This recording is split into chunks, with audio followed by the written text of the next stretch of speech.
Hello, maing buntag mga lods. Diray ato sa ipakita atong manok ay nga kaliwat og pumpkin. Diara. Diara mo niya kaliwat sa atong pumpkin mga lods. So kani nga video mga lods, nakita ninyo nga nang limpyo mo sa tangkal mga lods. So natay balde dia lods, naay kabo mga lods. Ang sulod na mga lods para makibaw mo mga lods ay chlorine po yan, balik 1/4 nang sa takaron kay maoray makaya sa budget mga lods. So ang among mga bacteria mga lods, patiners mga lods, nga himo namong patiners mga lods na sa kuna mga lods among gisulod kay para makalimpyo mi sa ilang tangkal. Dinha nagsugod og kalibanga ang among patiners mga lods.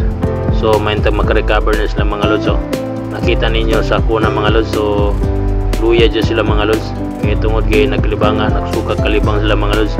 So nakita niyo mga lods nga nang limpyo ni akong kauban mga lods kay adunay mga daghang mga langaw mga lods. So di na to klikayan mga lods nga doon na yung mga langaw mga lods.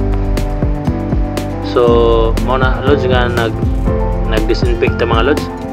So nakita niyo mga lods sa unahan mga lods, bago na siya nanganak mga lods. So atong mga lods para makita ninyo lods sa update sa nanganak na mga anay mga lods.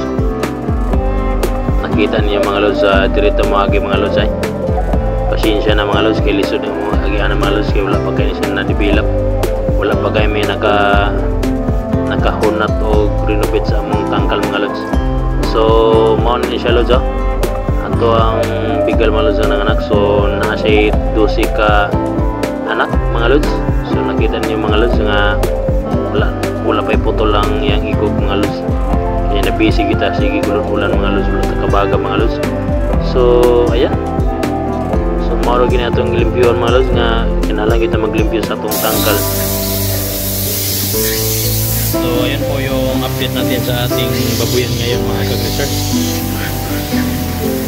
Yung dalawa kag-research yung ating bake na dalawa. Malalaki yung mga bake na yon.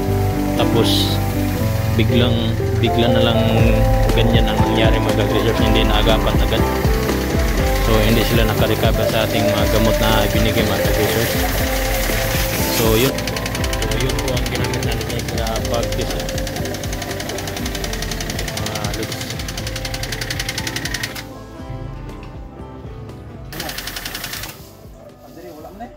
Jara ba?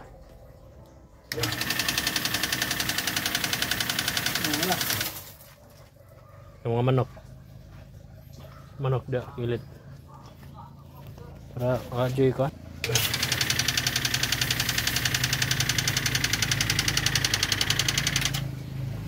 Ya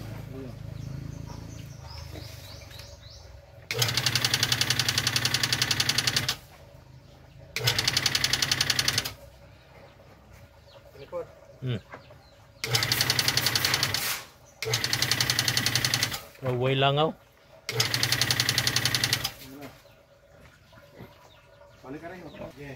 So ganun lang kami mag-disinfect mga